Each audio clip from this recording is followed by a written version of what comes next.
In a country of ever-increasing obesity rates, many Americans are still unaware of what makes up their food and how it affects them and generations to come.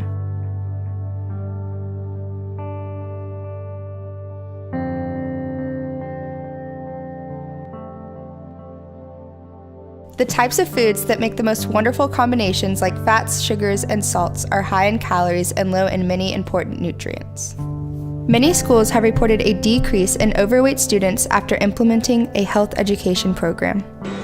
I think that a lot of more awareness will help people understand that eating healthy and exercising and all these things are really important. And if you don't do all these things, you will suffer in a lot of ways that you wouldn't really think of.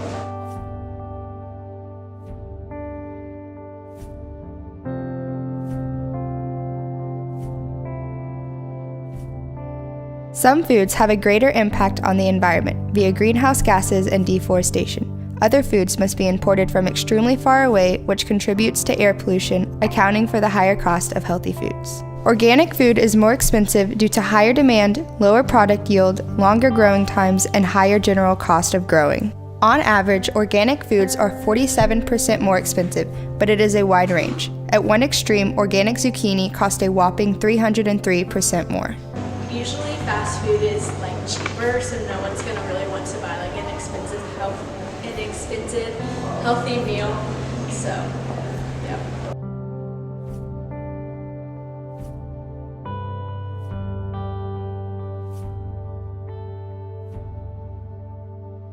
In the state of Texas, there are only 450 healthy supermarkets, while there are 1,200 McDonald's. As opposed to American schools, the schools in Germany do not have vending machines and kids do not have access to sodas, juice drinks, and other such things.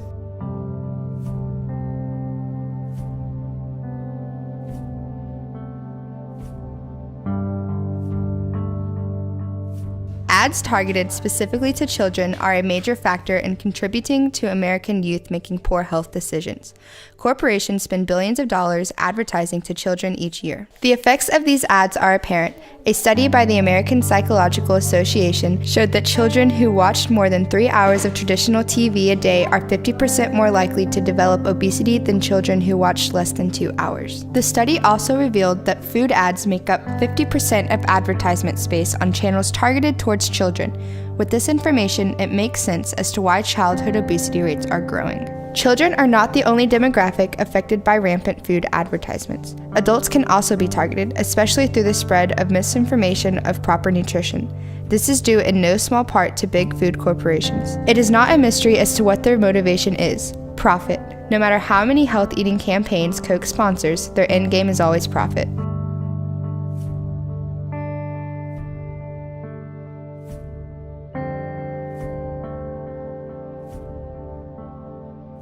There is a lot of misinformation surrounding sugar addiction. Our desire to overindulge in sugar dates back to our ancestral roots, when sugar was very scarce in nature, so when we do encounter foods with high sugar content, we overconsume. Studies have shown that our brain simulates the release of serotonin in the bloodstream when consuming sugar. The reward system quickly develops similar symptoms to the effects of drug addiction. Sugar quickly becomes a crutch when we need comfort or are stressed.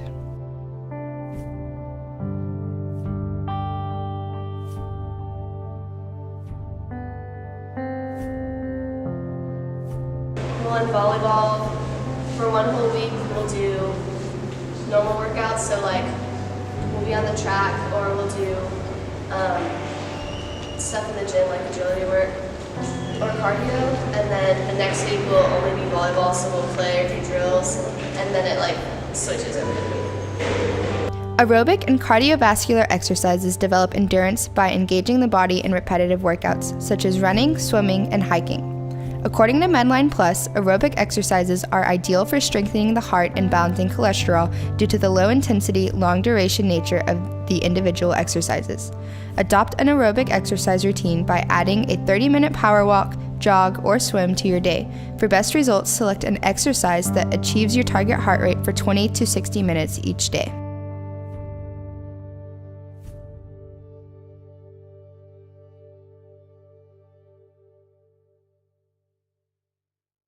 Although there are multiple approaches to strength training, from natural resistance training to isometric techniques, weightlifting is the most common method for building the strength and size of bodily muscles. For ultimate versatility, select 2 dumbbells of a challenging weight and develop a strength training workout routine that involves a variety of muscle exercises. Select a body part and designate a day of the week for working out those specific muscle groups. For example, chest muscles on Monday, arm muscles on Tuesdays.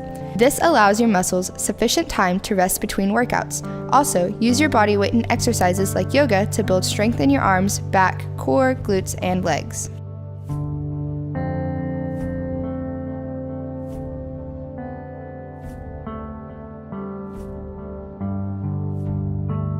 Maintaining flexibility in your muscles, bones, and ligaments is essential to preserving your mobility into old age. While most know to warm up with basic stretches, such as hamstring and deltoid stretches, many individuals tend to neglect the importance of workouts devoted strictly to flexibility.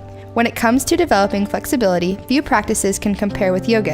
Attend a yoga class at your local gym or fitness studio and learn the basic postures, such as the sun salutation sequence.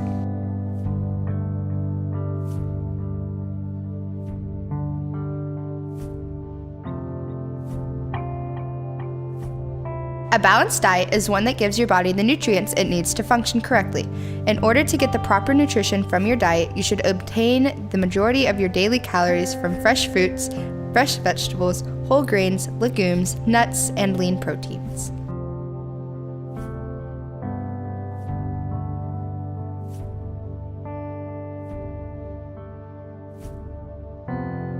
The number of calories in a food is a measurement of the amount of energy stored in that food. Your body uses calories from food for walking, thinking, breathing, and other important functions. The average person needs to eat about 2,000 calories every day to maintain their weight. Rising levels of obesity and diabetes in America are prime examples of the effects of a poor diet and lack of exercise. The USDA reports that 4 of the top 10 leading causes of death in the United States are directly influenced by diet. These are heart disease, cancer, stroke, and diabetes. What I usually eat on a regular basis, like I'll have pizza a lot, or if I'm by myself, I'll make myself like a ham sandwich, or I'll eat something up, like pizza rolls, or I'll snack on fruit every now and then. Kind of differs.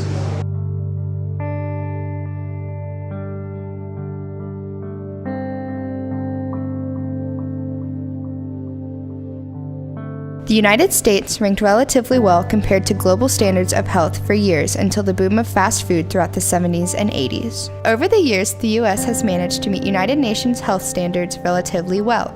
This is most likely due to the fact that the variables includes access to clean drinking water, maternal mortality rates, and how major diseases such as HIV and AIDS are dealt with.